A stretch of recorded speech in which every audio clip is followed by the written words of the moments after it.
Ruler School is brought to you by Odyssey Games, where you can go to pre-order upcoming Force of Will sets, ccgprime.com for singles and supplies, cardodoko.com for those rulers in the international market looking for product, as well as our guest lecturer members Vite Ramen and Full Grammar Alchemist. Class is in session. Hey there, rulers. Welcome back after a very long week of Force of Will to your favorite ever live Force of Will podcast. It's Office Hours featuring myself, DMO73, and I'm joined as always by Mike Grants. Hello! Paul Reisman. Synthetic lime. And we have one. And we're joined today by Dan Rowland of CCG Prime and Mufasa. Oh, yes, the sidekick. Hi, Mufasa. Say hi, Moof. Good dog. Hi, Moof. Hi, baby. Look, good puppy. He's the best. He's the best. Yeah. Num-nums. Oh. So we are here. We got all kinds of stuff to talk about tonight. If you like what we're doing, want to consider supporting the channel, there's a lot of ways to do that. You can join the channel as a member, participate in the chat, send some super chats to make me put on those really silly, painful gloves. You can subscribe, share out the video, all kinds of stuff. You can go get signed up for FowFest right now. That's a way to support the channel. Definitely want to go do that at this point in time. Again, we have hit over 70 players, so we are definitely going to have a paid invite to first place, which is huge. So definitely want to get that checked out. And you'll see Mike Grant's there. Mike Grant's is going to be there. Confirmed for FowFest. Should we be scared? Probably. Yes. But tonight we're going to talk about a few things. God. We got some news with regards to a surprise ban list update for Paradox format, which we'll talk about here in a second. We also got an official statement over on Global with regards to the online GPs, that what has been announced by Landon and Svetlana of Games and Geek is that this is reading direct quote from the public statement over on Global. For people who do not have access to Grand Prix events in their countries. So I would assume this means, if your country's going to have invites already, this does not apply to you. You can be allowed to join online events, but you have to message Svetlana or Landon Young before signing up. So essentially, kind of go talk to them. And there's going to be international shipping expenses that you'll have to deal with, which is why they want to talk to you before you consider signing up and everything else. So there you have it. If your country already has invites, sorry, not for you. If your country does not have invites and you are fluent in English, that is the other thing that they say here, fluent in English, go message Svetlana and Landon. So there you go. There's your instructions. Can I make another surprise announcement? Sure. On forceofwind.online, our great fan-made online database for all things Force of Will, we now have all of the promos in true. Force of Will history. That's true. I just discovered this now. Yeah. Everything from Wanderer League and Ruler League, Judge promos, Buy-a boxes. Some of those World are mine. Grand Prix. Some of those are mine. Those Judge promos. Yeah. Some of them are pictures of my personal ones. Does that include the old Valhalla promos too? I don't think the old Valhalla stuff. I think it only goes back as far as Grim Cluster, unfortunately. I actually don't know, but let's find out. Well, we'll find that out live. It doesn't look like everything is put in quite yet. They're working on it. But they're working on it. But they are in fact working on it. So just keep checking back. Mm-hmm. Yeah, it looks like they have promos as far back as looks like a lot of stuff from Alice Cluster and stuff. Yeah. So they're still working on it, but man, a lot of stuff. Speaking of tournaments, we do have information regarding that there was an unexpected sudden update to the Paradox ban list. So the announcement came alongside the announcement that as Paradox format is very new and there is still a lot of data being gathered by, the players and everything else, the Paradox will probably see its ban list updated more than just once per quarter, like when sets drop, which I think is great. I think it's a great idea, right? We want that format as it's first shaping up to be kind of created. And what we saw was the following cards received a full ban in Paradox format: Angelic Battle Barrier, Falchion Shooting Star of Water, Fishing Spot of Zhangjia, and Zero's Secret Garden. was also a combination ban added of Ray Asnable and Glorious Masked Crusader, as well as Broken Mask of the Crusader and Aquafeather Phoenix. So you cannot play Broken Mask and Aquafeather together. You cannot play Glorious and Ray Asnable together. These are pretty solid hits to me for Paradox format. They talk about how very clearly Falchion was a card that accelerated the speed of games to near Wanderer levels, which is like that's too, like they don't that's too fast for Wanderer. Zero Secret Garden, same kind of thing. The amount of will that Zero can generate. They looked at Zero Secret Garden primarily after looking at what they were already going to do to Charlotte and Glorious, which as like being the next problem for them to have to look at, which is why that got hit as well. Zhangxia, same kind of thing. And then they talked about Charlotte and Glorious taxes in there's a big long section here talking about how in Paradox, given the low number of options that are available to deal with Mask and the ways that then Charlotte can protect the Mask, they felt there were some needed hits in the Paradox format, which I think is great. I think these are great changes. It's good. It was good to see that they're already kind of acting on adjusting this format because, again, it's new. So we want to see that changed. So, Mike, you have any thoughts on that as our guy who's most interested in Paradox? I mean, I'm obviously a big fan of proactively banning cards that could potentially present issues. Obviously, I barely know what some of these cards do because they are newer. But obviously, I will continue to stay on my point. I know that obviously there's been a lot of discussion about Mask. Obviously, we're not going to get into anything along those lines. But I will say, you all know my stance in terms of the combination ban list. The moment a card is combination banned twice or more with another card, that card's probably a bit of a problem. So I hope that they can continue going this direction. Interestingly enough, Mask is comboed with Aquafeather and Glorious is comboed with Charlotte, or Glorious is comboed with Ray Asnable. So it's just kind of like there's a world where you can play Ray Asnable with Charlotte still. And there's a world where you can play Ray Asnable with Mask still. You just can't play Ray Asnable with Mask with Glorious. Therefore, you aren't getting taxed to play Ray Asnable, which I think is like, oh, that's a really interesting way of doing that. Yeah, there's not a lot of really, really, really good ways in outside of like maybe Goat, the red Goat, to get rid of Mask in Paradox. So it just makes sense. There's like, about to be. We're talking about it tonight, but still. Yeah. Before we get into spoilers, though, one of the reasons why we had TCG Prime here come on is because we are partnering them with FowFest. They are our singles vendor at FowFest. They will have a whole room for singles and product. Listen, you signed up for it. I don't know why you get to be upset. No, I didn't mean that facetiously. I kind of actually meant it. All right. Okay. But also on top just of he has to see me. In addition to the regular side events that we are going to be running, which will be on-demand firing pods of any format people want, Dan is going to be bringing some specific kind of bonus fun formats to the event. So I wanted to give him kind of the room to be able to talk about it. Well, I mean, you're primarily doing the construction stuff. So we're like, and we have a ton of especially older sealed product. We're like, well, let's do some sealed stuff. So like Friday, we're doing a Chaos sealed deck where you get 6 random packs, build your sealed deck, and we're actually, for that event, we're giving away a full set of 40 textured dual lands from CFC. So that's for first, and then other stuff. I know, right?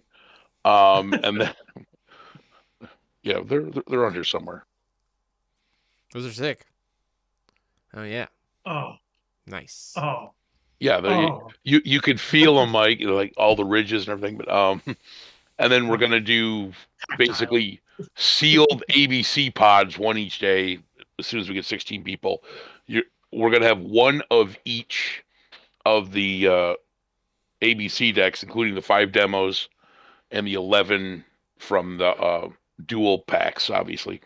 And you're going to get one at random and play 2 rounds, and the winner will get a full set of sealed ABC decks, all 6 products. That's pretty sick. So, and then yeah, we'll have drafts and pre-releases on demand. Usually, let's see what I got here: $10 legacy drafts for anything older than Game of Gods.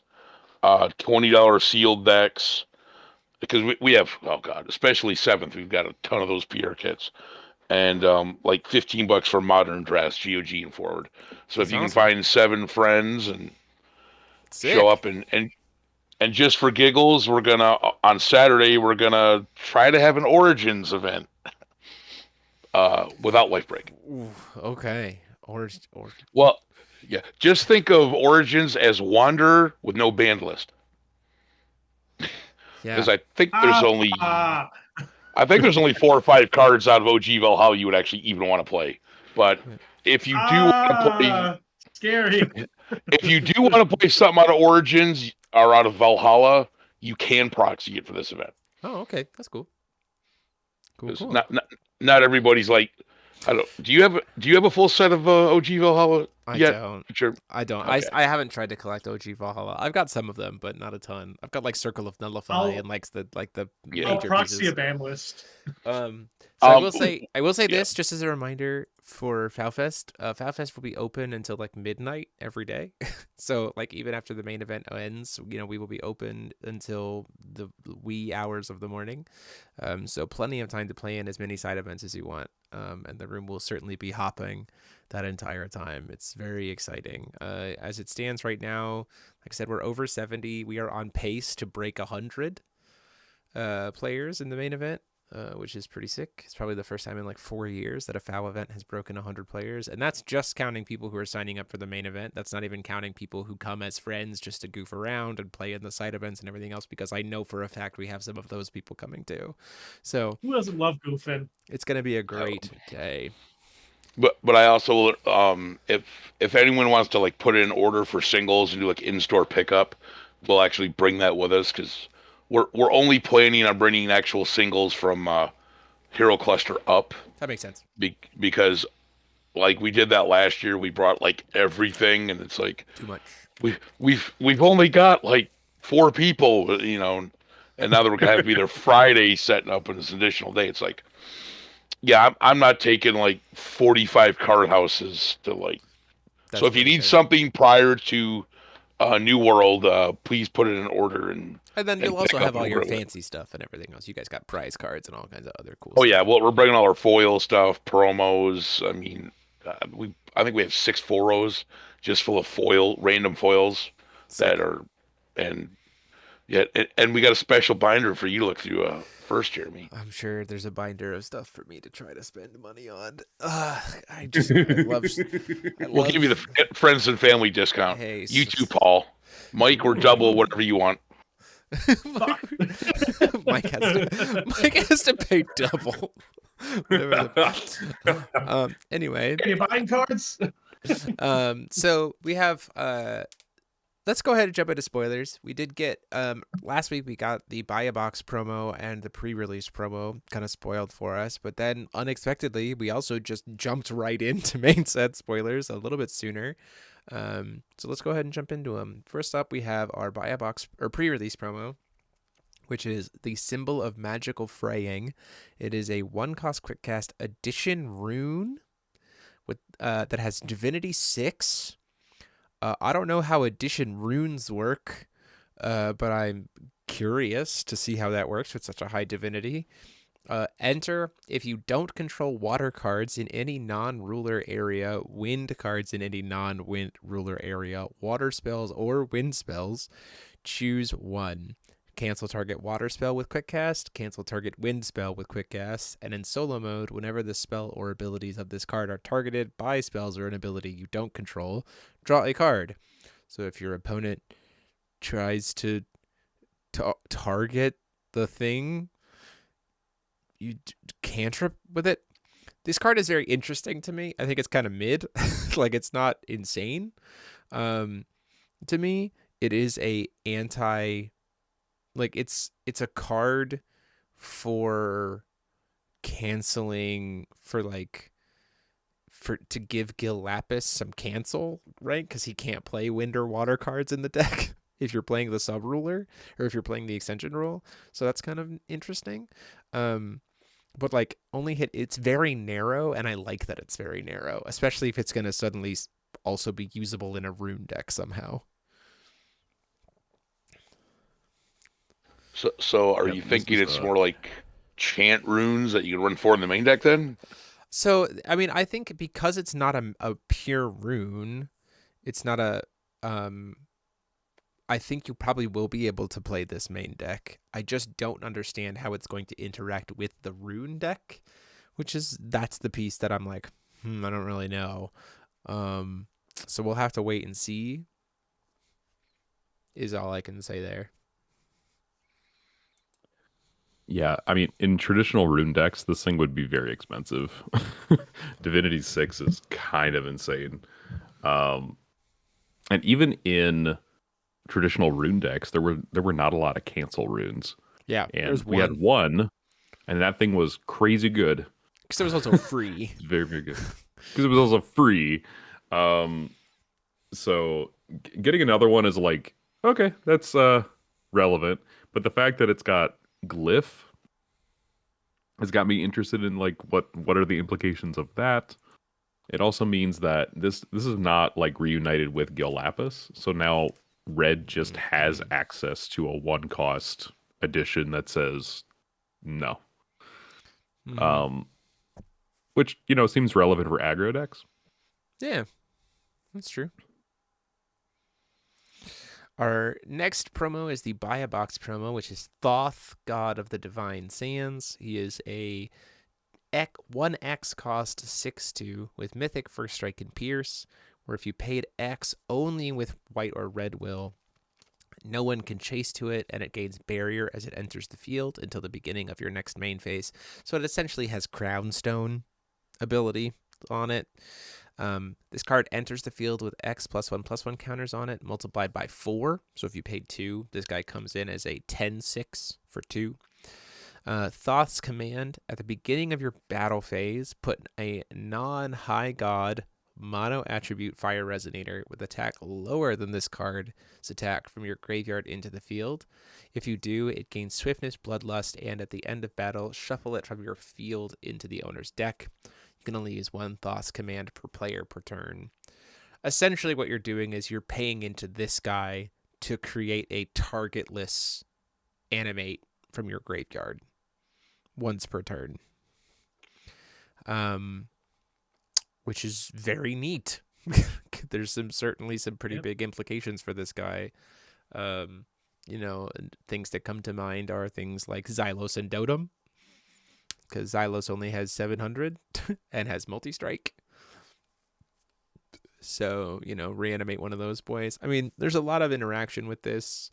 Obviously, my monkey brain immediately says 600 attack or lower, fire resonator, put into field, Yamato no Orochi.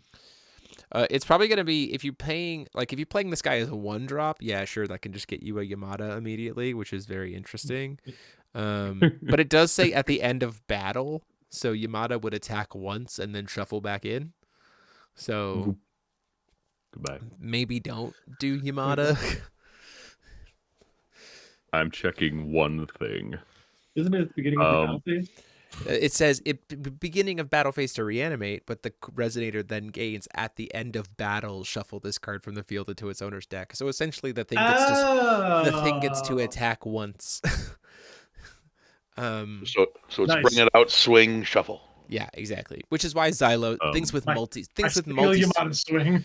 with multi-strike will be very, very good with this deck, obviously. Yeah. Funny little interaction here that is not good.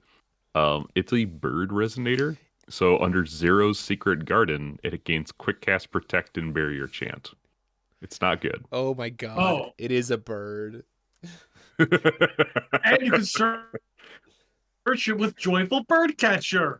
The Birdcatcher stays winning. Birdcatcher stonks through the roof. What do we have now? Like We are five getting birds? bird tribal slowly but surely. Yeah, someone did talk about how Blade Dragon is really good with this. You can like pitch Blade Dragon, have it reanimate, pump up Thoth, go to grave, go to battle, reanimate the Blade Dragon. Blade Dragon pumps itself up, swing in, which I think is That's really good. a neat little interaction, right? I think that's definitely cool. There's a lot of cool things that you can do with this. Like, it's a very cool aggro tool that I expect we will see get played. Wait, no, wait. I know the other Orochi, the one that doesn't have to swing 8 times. That burns the board for 8 whenever it swings. Yeah, for sure. Well, what a freeze frame for Mike to get caught on for 2 seconds. It's bad. Yeah. Well, he does have to do his usual disconnect. Yeah, for sure. We're getting there. There you go. So then we got an article that gave us a number of spoilers, starting with we're going to start with our ruler. We have Hatsusika, the chaotic scheming princess. You cannot have resonator cards without ambush, eclipse, or stealth in your deck. She's a standby ruler. Hooray! You pay 1 to put cards into your standby rather than pay 2. She's a standby ruler. Yay! Whenever you put a card into your standby area, remove the top 2 cards of your opponent's deck from the game face down. She's an eclipse ruler. Yay! At the end of your turn, if you control 2 resonators and more resonators than any other player, draw a card and then put a card from your hand into your standby area face down. That's very strange to me. Which will then remove the 2 more top 2 cards. Yeah, for sure. I'm really glad that her standby set ability isn't an activate like Moonglows is. It's just no. Just during your turn, you can set them cheaper. Judgment is red, blue, or red, white, and 4, 1 less for each card in your standby area. And she flips over to Queen Hatsusika Sansta, a 5/6 that just says you can't call magic stones. Okay. Enter, put the top 2 cards of your Magic Stone deck into the field, then put the top 4 cards of your deck into your standby area face down. Taps, put up to 2 Resonator cards from your graveyard into your hand, then put a card from your hand into the standby area face down. Red, white, banish 2 cards in your standby area, and put 4 cards from your opponent's removed area on the bottom of their deck. It gains Barrier and J Resonators you control gain +4/+4 until end of game. So that's pretty good. It's pretty good. Banish a lot of resonators then, or standbys. Yeah. Very neat. An aggressive standby ruler is very neat. Fusing also probably she probably will have stuff related to Eclipse since she's removing stuff from the game face down. Maybe, which I think is neat. She essentially refunds her judgment cost if you have 4 face downs, because you'll pay 2 to judgment her and then get 2 stones back. So that's kind of also neat. I appreciate the fact that this like queen of the castle is the protect the castle type ruler. It's kind of cute. Yeah. Well, it's a little bit better than just refunding, because you are actually gaining 2 magic stones. Yeah, so it's a little bit better. If it was just recovering 2 magic stones, sure. Right. But we're getting 2 more. She's refunding for the turn, but then also actually ramping. Right? Yeah. So as far as refunds go, that's pretty good. I like that she can turbo to Eclipse with her own effects instead of being a floodgate. Yeah. Certainly a thing. Yeah. So let's talk about the next kind of card type that we had introduced here, which is oaths. For those who trusted us is the first oath. These are chance oaths. And Alejandro's in the chat, so if I say something wrong here from my understanding of it, Alejandro, please let me know. The keyword oaths is a ability granted to this card at resolution of this card. That essentially says, at the beginning of your next main phase, this oath trigger will happen you can then recast this card at that moment to re-up its oaths for the next turn, and you only have to pay 1, and it cancels all other automatic abilities you control. So essentially you can maintain 1 oath at a time. You can't stack a bunch of them up. And so then you'll like keep paying into it, but then if you ever skip it for a turn, it then fizzles and it doesn't re-trigger again because it hasn't re-upped its trigger. Does that make sense? So like I can't just like, say like flash in a Gatekeeper of Velsivaria, remove for those who trusted us, and then the next turn oaths will trigger and I'll get to cast it for 1. I think I have to actively cast this for 2 to get it started, and then I can start paying into it at the beginning of each of my main phases. Alejandro's in the chat. Hopefully correct. He says totally correct. Yep. He says totally correct on both fronts. Awesome. So let's talk about that's a cool mechanic to me. That's a very cool mechanic. I look forward to seeing what all 10 of them are. This idea of like, it's at the beginning of your main phase. You have to commit to it. Like you're spending a will at the beginning of your main phase after recovery to say, I'm going to maintain this.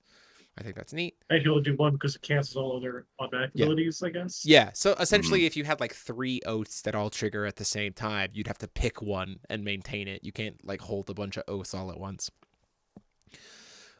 Specifically, the oath with the keyword, like oath heirs. Like if all of your cards that are triggering have oath heirs, you can cast those. No, right? you can. Nope. You'd only be able to cast 1 oath per turn from its triggers because the resolution. Gotcha. So regardless of which ones you resolve. Yeah. Yeah, it says cancel all other automatic spell. So yeah, because essentially they all go in the chase, and then first one you do cancels all the others. And then that's the one you will persist into the next turn. Yeah. So if you cast the oath heirs, it'll cancel all of the other oaths, and then those other oaths that have different names that are not won't oath trigger heirs again. Cards Won't trigger. Will again. never trigger again. Right. So it behooves you to run only one kind of oath. Yeah. Yeah. type. For sure. Yeah. Very much so. Yeah. But that being said, like if I had like 2 or 3 different oath heirs, and I cast 1 on my beginning of my turn, the next turn I could cast a different one, right? Or as long as it's oath heirs. Yes, if there are multiple oath heirs cards, yes. Yeah. I'm gonna go out on a limb here. Don't think that there's multiple oath heirs. feels like I'm hoping there's they're one. future-proofing this. Like, we're going to make this and maybe add some down the road, which is fair. But let's look at the actual effect of this card. Up to X target J resonators you don't control cannot attack or block until the end of the next turn, and up to X target entities you control gain eternal until the end of turn, where X is the number of times you've already played a card with oath heirs this game plus 1. So the first time you cast it, you target 1 thing of yours and 1 thing of your opponent, and then the second time you cast it, 2 things of yours, 2 things of your opponent, so on and so forth.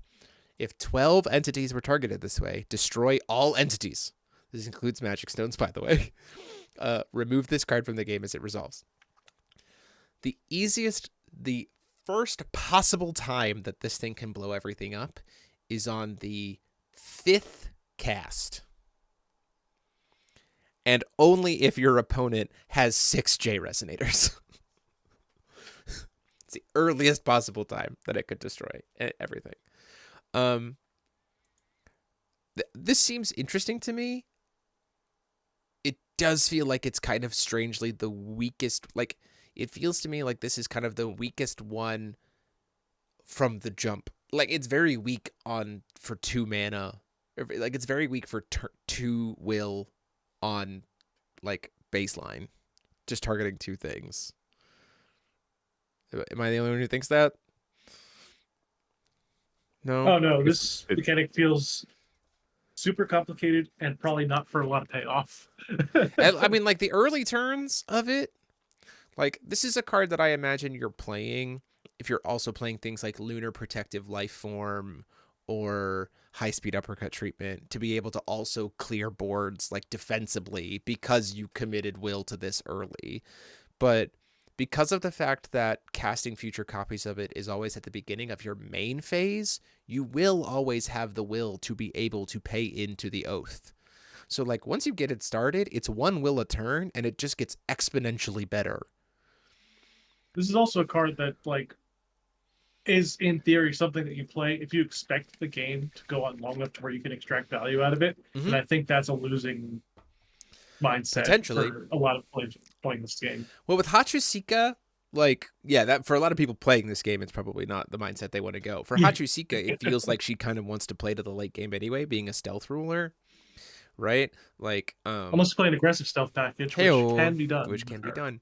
But like being able to give all of your stones eternal and then blow up everything else, including all of your opponent's stones, is like, huh, that'll win. that'll win the game. You know? Oh, if it gets canceled, you don't get to trigger. That makes sense. That is 'cause correct. It has to resolve Yep. in order to get. That is correct. Yeah, so you're putting a lot into this. Yeah, Putting that's a I lot- true. couldn't keep my oath because I got canceled. Yep. Yeah. So I essentially, mean, I got canceled. well, so the interesting thing is here though that they designed it rather well because it'll be oath trigger pass priority to your opponent, and then if they decide to like automatic cancel, you can then not have to pay the one to recast the card. It's essentially creating a delayed trigger that then lets you recast the card. So like if they have a Lorite or something. I just thought of something. This might need Alejandro. He's here in the chat. But if, thank God, hi Alejandro, I love you, baby. If this first automatic trigger gets Lorite, does that stop the chain of the oath? Yeah. Yep, for sure. Because getting the Nice. next oath requires you to like recast it to re-up like creating the delayed trigger for the next turn. That is It's like a subscription. rough. Yep. Yeah. It's an They should have investment. called it- They should just About it, call yeah. it subscribe, like and subscribe. It's an investment. Like it is a very interesting investment like mechanic, which I think is very cool. Yeah. Like if you can maintain it, it just gets exponentially better over time. I'm very curious to see what the other oaths are going to be like. But we got a lot of other cards to get through though. But go ahead. Last Speaking of which, keep your oath for oath rulers by liking, subscribing, and ringing that bell for more content like this. And for making Jeremy put on the gloves, which hasn't been done yet, and we're 35 minutes into I the know. stream. Unbelievable. Anyway, Great. so Yeah, we're gonna. I think this is probably really good in your sideboard in case you're playing against really wide boards as a deck that's going into the late game. I think Yeah. this is really good for that. Alejandro made a comment earlier about how unless your opponent widens their board, they're not going to be able to get around how this like kind of stuns locks them a out. little bit. Yeah. But that just makes your oath better. Right, because you have more So, things to target. Yeah. I think this is the anti-aggro tool.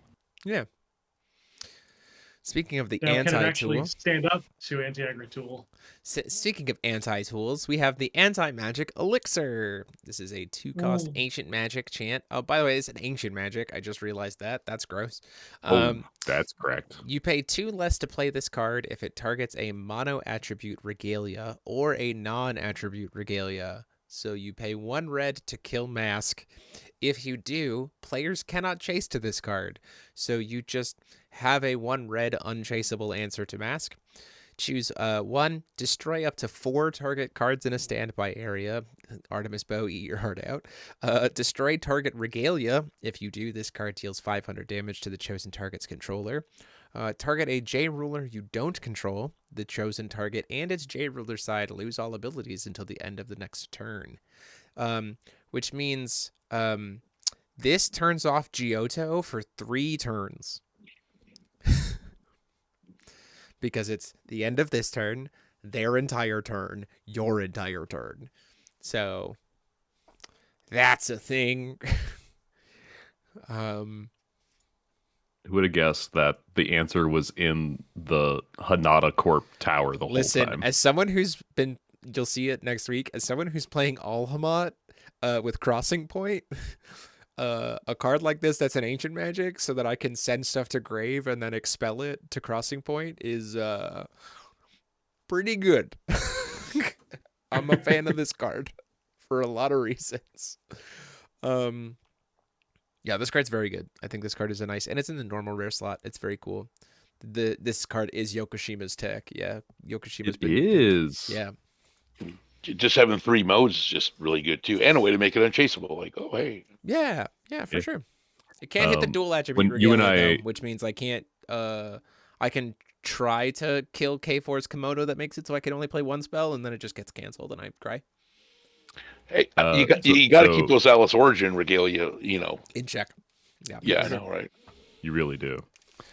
You and I were talking about this card, Jeremy, and you noted that Mask would tax this. So the 2 less to play this card if it targets a mono attribute regalia is a mask out. Yeah, Very clearly designed to ban out to mask. yeah. That mask can't chase. You just Yeah. shoot it. Speaking of mask outs, hold on here. I had it. We have another card that was spoiled in the article. The Corrupted Courtesans of the Light Palace, a Resonator-based mask out. 2 cost 4/5 with Untouchable and Drain. Charlatan, Cryptid, Flame Spirit.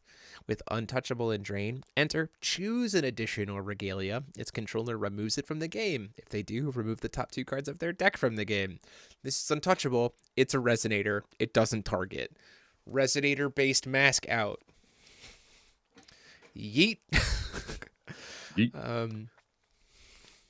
What a good mummy. And then you can pay black and put a non-magic stone card from your opponent's removed area on the bottom of their deck to bounce it back to your hand.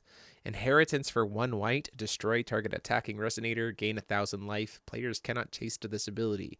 Hunting Angel, eat your heart out.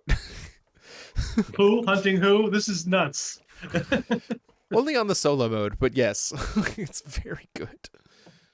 Only Giga Chats play Zero solo could run mode. this pretty well too. Yeah, it's a cryptid. It has inheritance, so you can use it with Glorious to draw an additional card. Yeah, and also because you have the sub rule or the extension rule for Glorious, even if you're playing Glorious Charlotte, this just has solo mode. And it's a charlatan. It's a courtesan. Oh, and it's a charlatan. Yeah, that's It was there the whole time. yeah. Yeah, and obviously a Hachisuka card too, because just having this card in hand and like using your mana wisely is really good for a stealth deck. So this card is very good for that. Yeah, for sure. Next up we have, where is it? I had the Marvel Rare downloaded, but we'll get there. We got other cards to talk about. We did get to see some of this. I saw a great sword post. For We got to this. see some of the support for the other rulers. We saw our first card for Lucy. This is Elemental Spirit 7.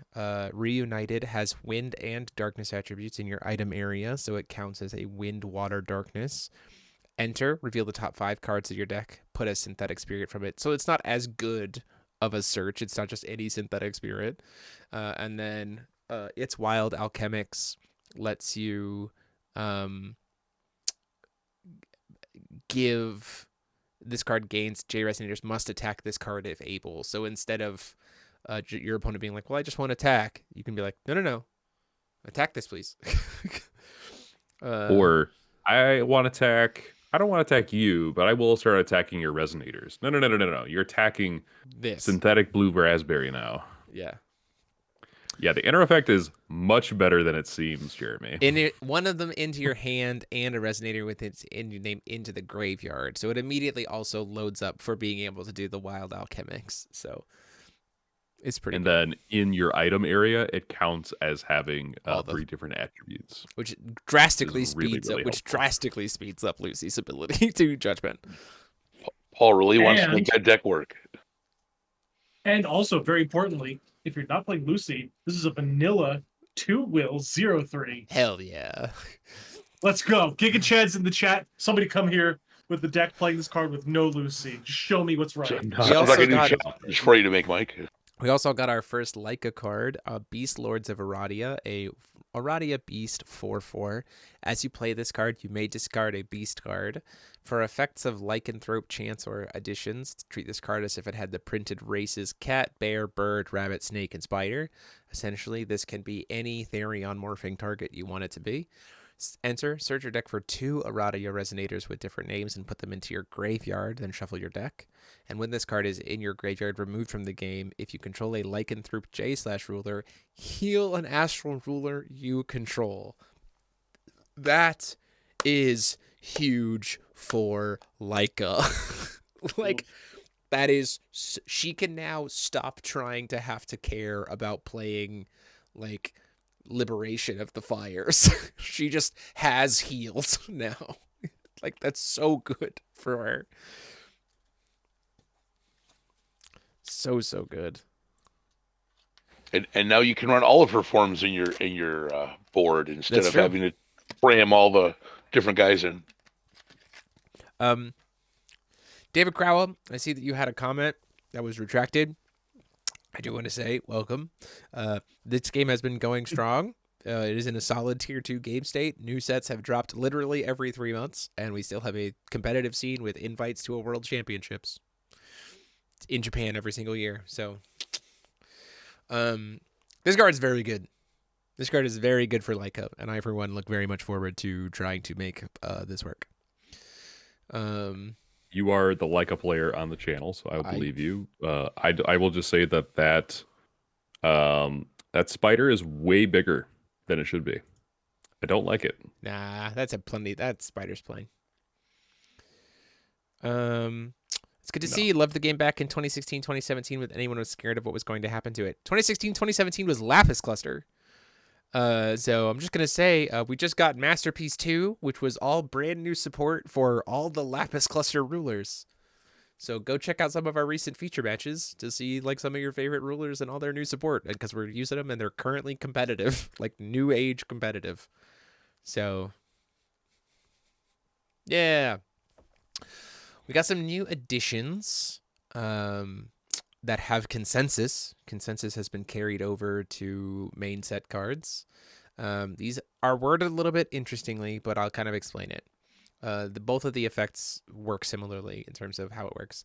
So you still vote on the cast and resolution, and then starting with you in clockwise order, each other player. So the consensus voting, you won't do anything. Even if you vote, it doesn't do anything. Your opponent will essentially get to pick one thing. And then the enter effect of this card is that you, as the player who cast it, get to do both of the effects. So your opponent will resolve the effect that they choose, and then you will do both of the effects. Because the effects are put 2+1/+1 counters on 2 resonators you control, choose a resonator you don't control with a counter on it, remove the chosen resonator from the game. That's how that works.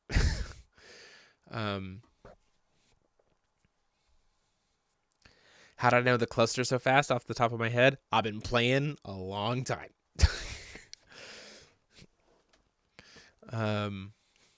So there you go.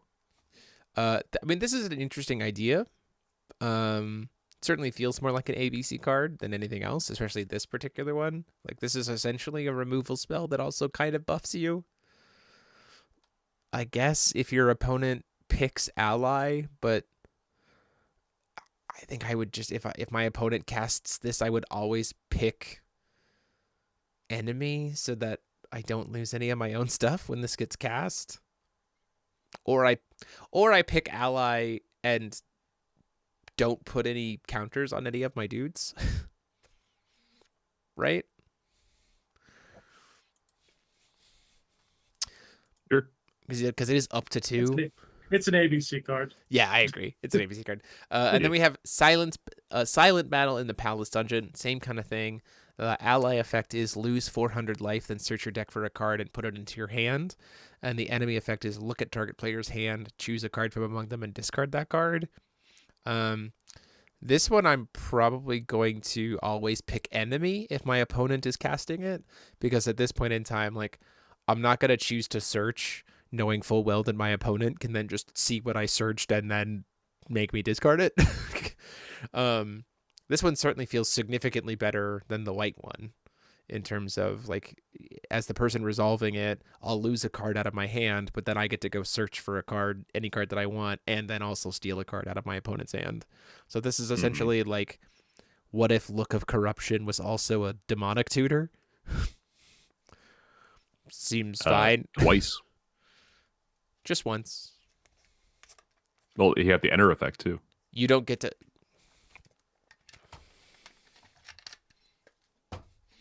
Someone please go back in time when I was explaining how this card works, and the fact that Sorry, I was apparently not listening. the person who casts this card never gets the consensus effect because it says each other player. Gotcha. But it also says starting with you. But Right. I guess it can be Starting double with, it starts with me and then goes to every other player that isn't me. I don't get to do it. If I got to do the both effects twice, then yeah, all of these are insane. But no, because I only get to do it once. Now I'm back. You're I'm back. Welcome back. Glad to have you. I was talking to Alejandro in the chat. I'm Yeah, back now. I see you. We got a few more cards here. We got the Tomb of the Royal Family, a 2-drop edition. Stealth, when a J Resonator is destroyed. Okay, that's pretty easy. Players cannot play activate abilities of rulers or sub-rulers. Get wrecked 0. If an effect would increase the attack or defense of a J Resonator your opponent controls, it does not increase it. Okay. Get wrecked Prisia. Resonance Light Magic Stone. Remove the top 3 cards of your opponent's deck from the game face down. This is really good. Card is correct. This card is very good.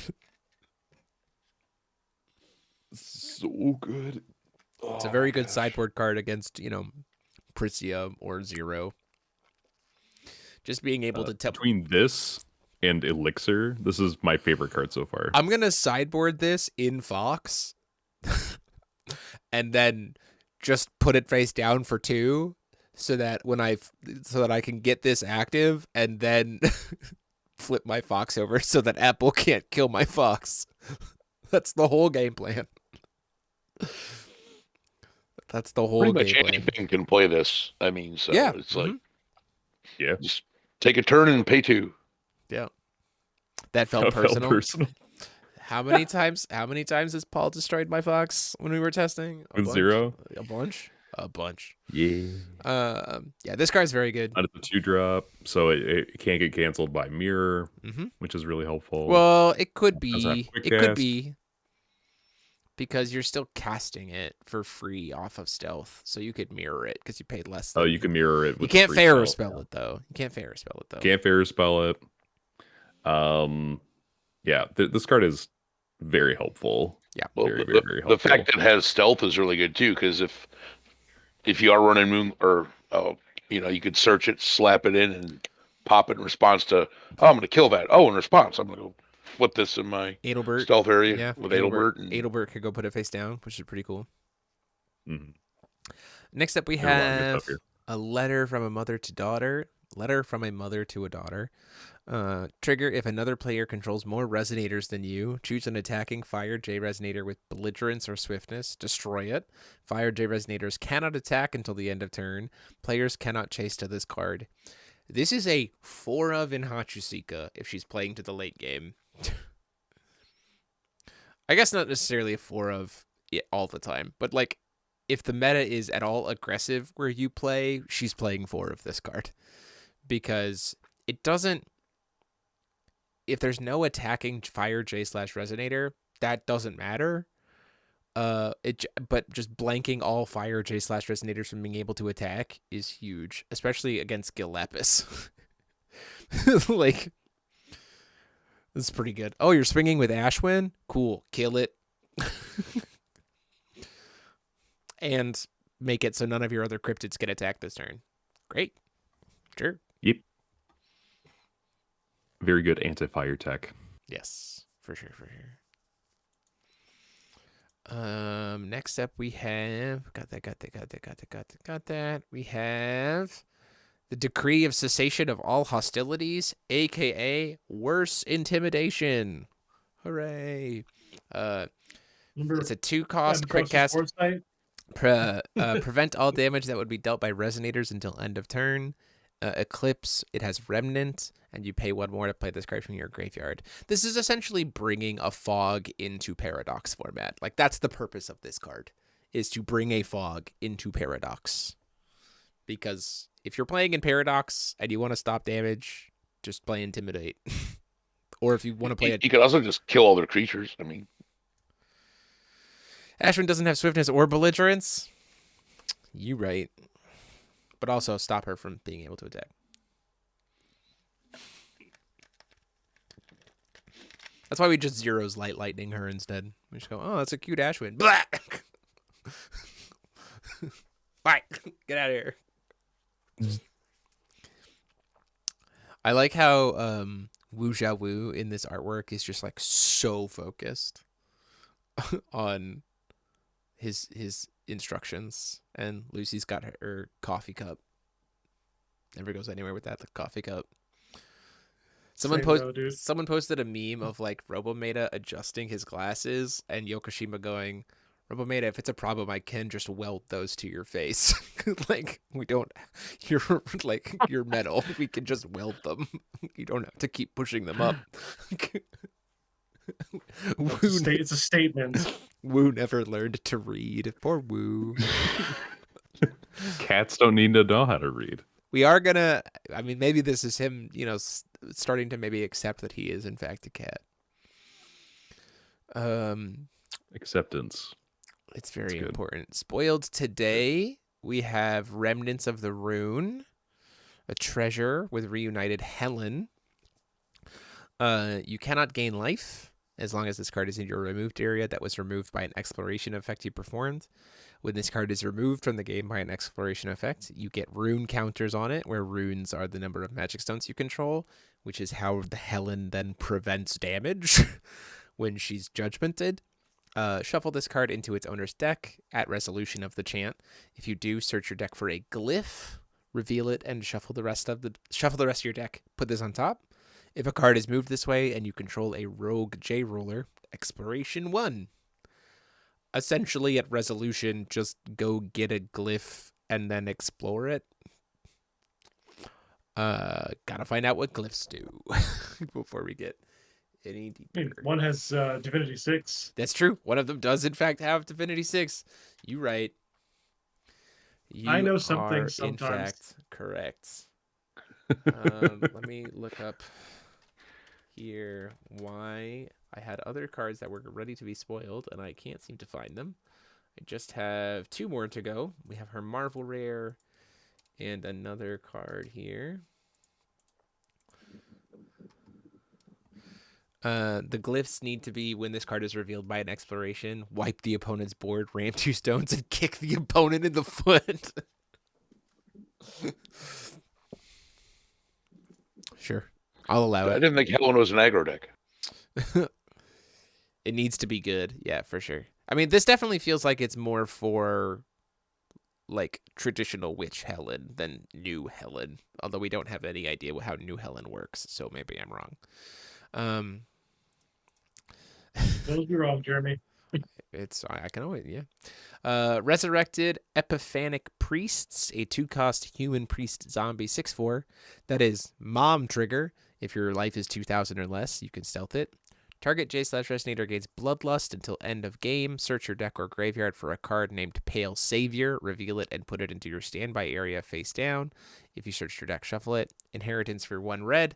Choose a J/Resonator you don't control with Eternal and or Barrier. It loses it until end of turn, then deals 900 damage. This is your Hellfire replacement in Paradox format, which I also think is a great replacement for the Paradox format. Very nice to have that in there. And Pale Savior. So here's my thought about Pale Savior. Pale Savior is the one that if you get hit, you get to buy something your opponent controls. You get to cheat in a 5-drop light resonator. It's essentially, I think it might even be 4-drop light resonator, which kind of sucks. Total cost 4 or less. Yeah, it's not even full 5. Yeah. First off, Snow Knight Temperators. First off, this to me signals that. How are we getting Pale Savior? Are they reprinting it into this set? Pale Savior is very cheap. You could go buy them from CCG Prime. I'm sure Dan has a million of them. Maybe. Probably. But I'm also like, if it's not being reprinted into Paradox, then like the only purpose this card serves in Paradox is the inheritance effect, which means it lives in sideboards. Right? Which is fine. It can totally exist in there. I need to see what other good payoffs there are for Pale Savior before I get too crazy. The other problem with this is that 2,000 or less is rough to stealth trigger this, though just playing it as a 2-drop, not stealthing it, pretty decent. Like, put a body on board, make something that's going to have to attack, so you make the thing that has like the least attack on your opponent's board have Bloodlust. So then like that's the thing that's then going to force the Pale Savior to proc. Is kind of nice. I like that a lot. And then you could use this to block if they try to swing with something bigger first. So it's a nice little, it's a okay setup for Pale Savior. We just need to know El Dorado, my man. You right. Dorado. My man, you right. That is a great hit off of that. But we do actually have one better. Panda is back. Sorry. And we do actually have... Oh, no, don't do this to me, XSplit. We're on the last card of the night. On the last card. Change here. There we go. Okay, good. We do actually have a new 4-drop light resonator. The Marvel Rare, Guardian of the Throne and the Tomb. Stealth trigger is if a resonator was put into the field under your opponent's control this turn and you control 3 magic stones, mythic, eternal. 10/10. Enter, or whenever this card deals battle damage, put a resonator from your graveyard into your standby area face down. You can pay 1 white and banish a card in your standby area to gain 6 life. And you can pay 2 red and banish a card in your standby area. If you banish an ambush or stealth card, this card gains plus 300 in multi-strike until the end of the turn, and then deals damage equal to its attack to a resonator you don't control.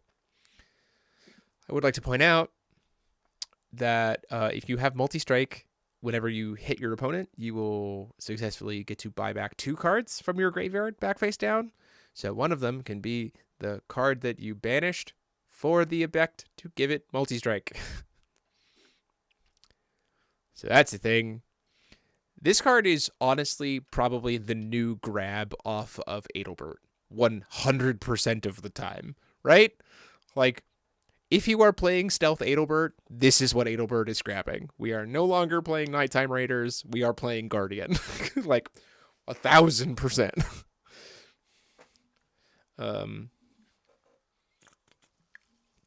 Oh, we haven't seen the 4-drop Mummy or the Stolen Throne. I will go find those right now. I do not know why I don't have those. We also need Remnants of the Rune. We already talked about that. Did we talk Remnants of the Okay. We did. That was when I was in another dimension.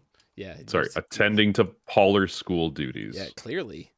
Yeah. But yeah, this card to me is like the brand new hit for Adelbert 100% of the time. Means you don't have to care about Nighttime Riders having something in your hand to trigger, right? When you cheat this thing off of stealth, it then immediately puts another thing back face down, which is, I think, insane. Lots of cool stuff to go here. All hail the usurper. For Pauler School. Someone did talk about the fact that if you have 3 of these, there is an infinite where if you're playing as Hachusika, if you have 3 of these, you can make your opponent mill their whole deck during your opponent's turn because it has Mythic. So you can... I don't even think you need 3 of them. I think you just need 2 of them, right? Oh, no, you need 3.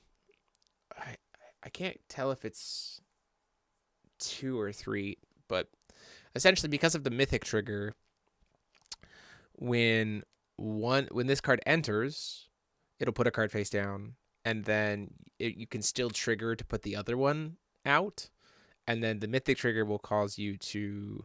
Oh, it does target. That's why you need a 3rd. That's why you need a third. So there, you have to have 2 to cycle and 1 in the graveyard to target. So the cycle is you have 1 on field, you have 1 in grave, you flip 1 up. The one that you just flipped up targets the 1 in grave, puts it back face down, milling 2 cards from your opponent with Hachusika. Mythic trigger resolves, sack the other one.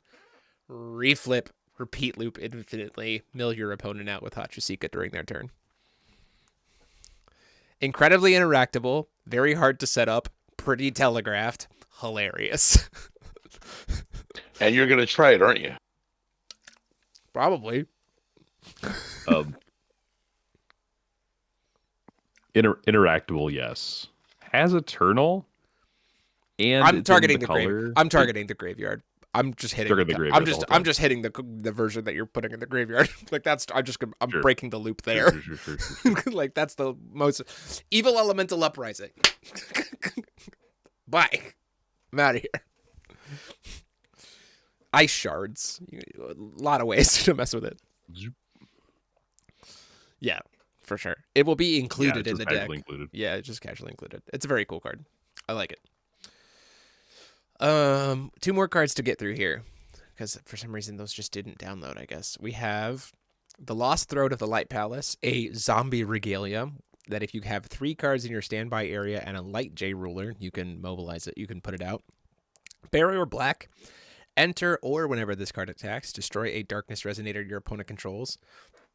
And when you're at Eclipse, J resonators your opponent controls cannot attack unless your opponent's first attack of the turn. That seems really good for Hachusika. Very good. To just be able to be like, 1 attack, please. Just 1. I love the zombies just stealing the throne. They're like, No, I think they're maybe bringing it back. how do you say Or moving the throne? I think I'm saying it wrong. I think it's Hachisuka. Is it Hachisuka or Hachusika? Hachisuka. I'm reversing it. I've been saying Hachusika. It's Hachisuka. So that's me. I just have been flipping the I and the U. And lastly, we have the Murmuring Procession of the Dunes. Human zombie stealth. If 2 cards were put into your opponent's removed area this turn, and you control 3 magic stones. I'd like to point out that if you're playing Hachisuka and you have 3 stones, and you pay 1 to put this card face down, you make your opponent remove 2 cards, and then you can just flip this immediately. So even though this is a 4-drop, you have 3 magic stones. I said if you have 3 magic stones. If you have 3 magic stones. Yeah. Other zombie resonators you control gain +200/+200 in first strike. Enter, put 2 light zombie tokens into the field, and then put another 2 cards of your deck into the standby area face down. And when you're at Eclipse, pay 1 white and put this card from your graveyard into your standby area face down, only if this card is in your graveyard. Which, by the way, would make your opponent remove 2 cards from the game, which then means you can flip it.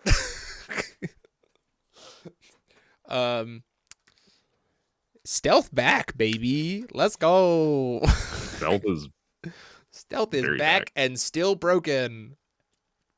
I'm fully expecting a CR update that says I can't stealth cards the same turn I flip them, and I will be very sad. Melda Riser just don't seem as good anymore, do they? No. Mom and Dad who? No, they're gone. Mom and Dad who? We left home. I will say, someone did point out to me that Hachisuka is a moon technology princess or whatever. So you could play the extension rule that locks you to like even cost cards, and Mom and Dad are even costed.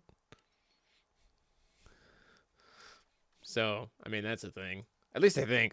Mom's definitely an even cost card. I don't think that maybe Dad isn't. I think Melder's a 5 cost. You're right. Immediately abandoned this plan. Immediately abandoned. Mom and Dad weren't for Sandora. Mom is. You can play Mom because she's a 4-drop, just not Dad. Well, I mean, Melder's not totally worthless. At least now you have a lot more stealth guys to kill something a lot bigger. Yeah, for sure. A lot of cool stuff here.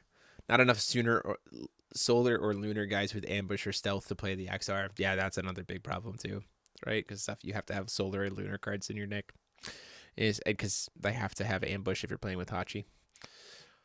And that's our last spoiler for today.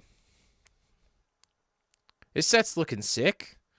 One thing I would like to point out, kind of as we've just first started this spoilers, is that it feels like it's very much setting itself up to be what they said, that it's support for these new 4 rulers, as well as good support for previous rulers in the cluster, right? Like we know that Leica's getting a new form because the cell sheet says that there's a J ruler by itself.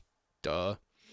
The oaths are probably going to be cards that support every single ruler in the story, I imagine, because there's 10 of them. So probably different like pairings or whatever. With the oaths, we saw one of the Lucy support cards. If there's more, I can't imagine there aren't more because we've seen her on multiple pieces of card art already. There's definitely a 6 because we got 7. Yeah, for sure. So we'll definitely get a 6. So there's definitely a 6th.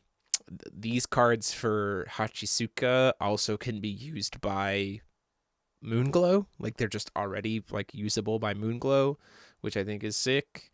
The Helen support, obviously, for old school Helen. There's Gil Lapis support. We've seen some cryptids already with the 2-drop white cryptid. We've seen generic stuff. We've seen ancient magics. Like, out the gate, first impressions, very clearly some cards designed for Paradox. Very clearly some cards designed for Wanderer. Good crossover. Pretty excited about stuff.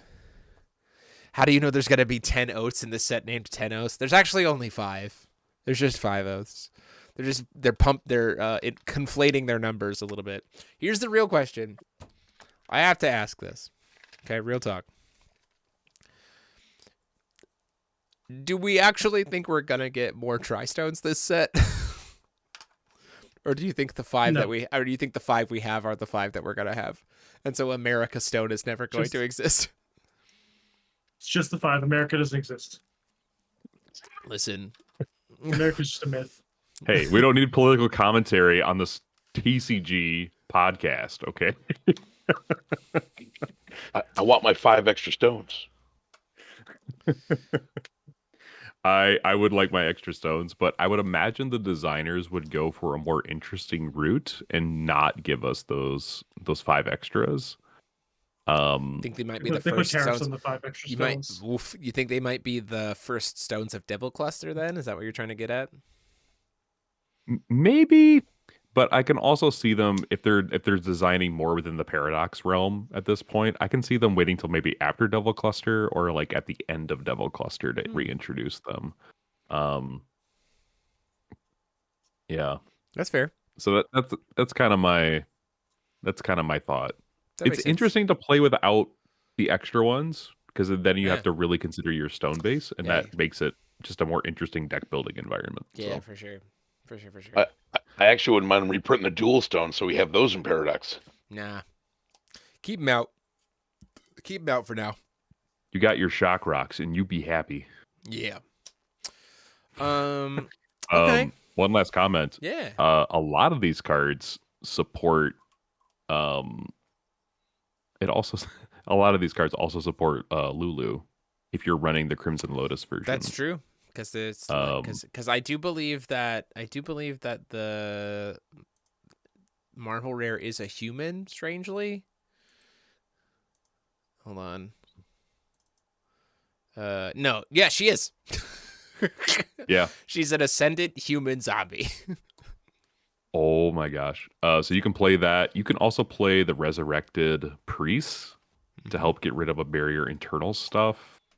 The Throne isn't necessarily very bad. You can play The Murmuring Cryptid's pretty Possession good. of the Dudes. The Cryptid's pretty good because it, if you flicker it, right?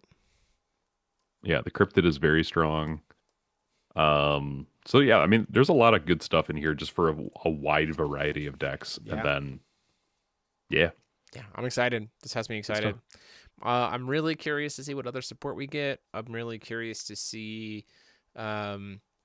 the mechanics of the other rulers. That's because we got Helen, we've got Ashwin, and we've got Robometa. And it looks like we might be jumping into Robometa, or not Robometa. It looks like we might be jumping into Helen next because we got Remnants of the Rune, but who knows? So we'll be excited for that. I will say, next week, you will certainly want to be here during the podcast because, we may or may not have some cards to show off that you won't get to see anywhere else. So you might want to check that out. Crazy. No and way. Hard sell. Just some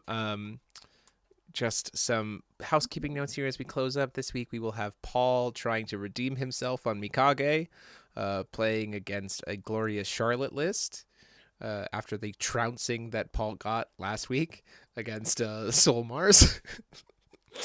So we'll have him try to redeem himself this week. We'll have deck profiles for everything to get ourselves caught up a little bit. Next week, we're going to have Alhamat versus Fox. That's going to be a fun matchup for people to watch. And then 2 weekends from now, we have the first GP of the season, the Discord GP. And so Paul and I will be doing commentary for that. Looking forward to it. Moof's looking forward to it too. Can confirm he loves Patrick people. is a nerd. He is indeed a nerd. I love you, Patrick. So with that, we are going to call it here for tonight. So thank you all so much for watching. Dan, thanks for swinging by. Moof, thanks for keeping us company too. Thank you all so much for watching. And until next time, this has been myself, DMO73, and I've been joined, as always, by Paul Reisman. Synthetic watermelon out. Mike Rance. Stay stealthy, my friends. And CCG Prime, Dan Rowland, and Mufasa. I can't beat synthetic watermelon, so I'm just gonna. There you go. Class dismissed, everybody. Have a good night.